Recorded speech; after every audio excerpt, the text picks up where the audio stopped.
Olá, hoje nosso foco é uma condição vascular bem específica, a tromboangiite obliterante, talvez mais conhecida como doença de Buerger. Temos um material aqui que descreve um caso clínico e, bom, detalha bastante a doença. Nossa missão aqui é extrair os pontos técnicos-chave, né, para entender o que define essa condição. Exato. É uma vasculite, né? Ou seja, uma inflamação dos vasos sanguíneos, mas com características bem particulares. Ela é inflamatória, é segmentar, o que significa que afeta só alguns trechos dos vasos e, importante, não tem a ver com aterosclerose, com placa de gordura. Atinge principalmente artérias e veias de pequeno e médio calibre. E mais nas pontas, sabe? Mãos e pés. Vamos ver o que os dados técnicos mostram pra gente. Certo? Vamos mergulhar nesses detalhes, então. O material que a gente analisou indica um perfil bastante típico. Geralmente são fumantes pesados e jovens, via de regra com menos de 45 anos. E também é mais comum em homens do que mulheres. Isso. E o que essas pessoas sentem, na prática? O mais comum é isquemia nos dedos das mãos ou dos pés. Aquela falta de circulação, né? Que pode até evoluir para úlceras bem dolorosas. Se pegar vasos um pouquinho maiores, aí pode dar claudicação. Aquela dor ao esforço, né? Exato, a dor ao caminhar, que pode ser nos pés, nas pernas ou até mesmo nas mãos, se afetar os braços. Correto.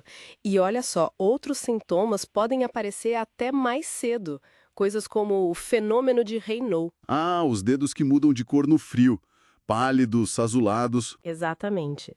E também tromboflebite superficial, que é aquela inflamação com dor, vermelhidão, numa veia mais superficial, podem ser sinais iniciais.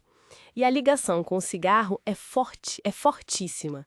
A hipótese principal nos estudos é que o tabaco, de alguma forma, ou agride diretamente o endotélio, Que é a camadinha de dentro do vaso. isso, a camada que reveste o interior, ou então talvez ele dispare uma reação exagerada do sistema imune contra os próprios vasos, uma hipersensibilidade, digamos. Entendi. E como é que isso se reflete na análise do tecido, quando se faz uma biópsia, por exemplo?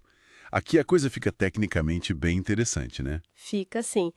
A histopatologia, que é olhar o tecido no microscópio, mostra trombos, coágulos dentro do vaso, são intraluminais. Dentro do espaço do vaso. Exato. E esses trombos são muito celulares, cheios de células inflamatórias, como neutrófilos e até umas células maiores, as células gigantes multinucleadas. Mas o ponto crucial mesmo, que as fontes destacam bastante, é o seguinte: a parede do vaso em si e uma estrutura chave dela, a lâmina elástica interna, essas partes ficam preservadas. Ah, então a inflamação maior acontece dentro do vaso, no coágulo, e não destruindo a parede. Precisamente. Essa é uma diferença fundamental. A briga, digamos assim, acontece ali no trombo inflamatório, mas a estrutura da parede não é o alvo principal. Isso é diferente de muitas outras vasculites. E tem mais uma coisa bem distintiva que os patologistas veem.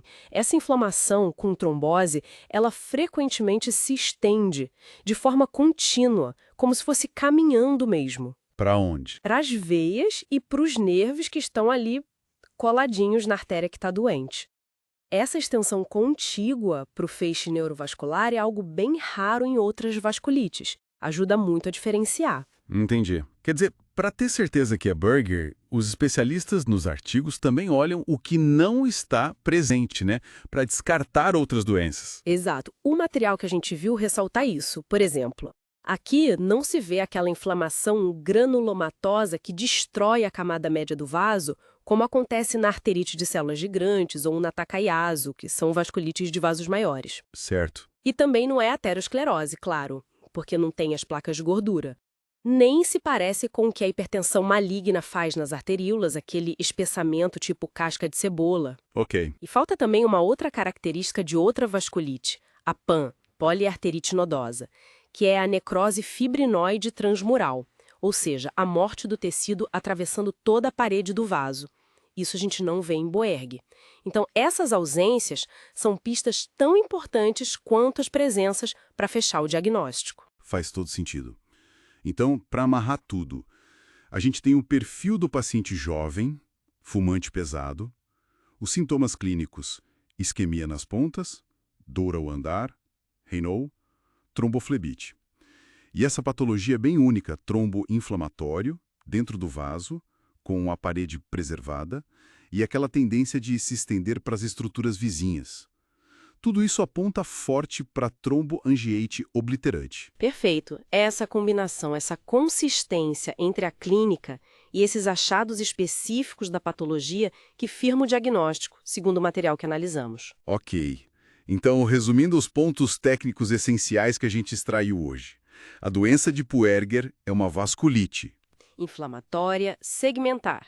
Afeta vasos pequenos e médios, principalmente das extremidades. Isso. O grande diferencial é a formação daqueles trombos inflamatórios dentro do lúmen do vaso, mas poupando a parede vascular em si. Exato. E a associação fortíssima, quase definidora, é com o tabagismo pesado, especialmente em indivíduos jovens. E para fechar, só reforçando aquele detalhe técnico que ajuda muito na diferenciação e que o material deu bastante ênfase. É a tendência marcante dessa inflamação e da trombose se estenderem de forma contínua, se espalharem para as veias e nervos que estão ali adjacentes ao vaso arterial doente. Esse é um padrão realmente incomum em outras formas de vasculite e, quando visto na análise patológica, é um indicativo muito forte de doença de Puerger.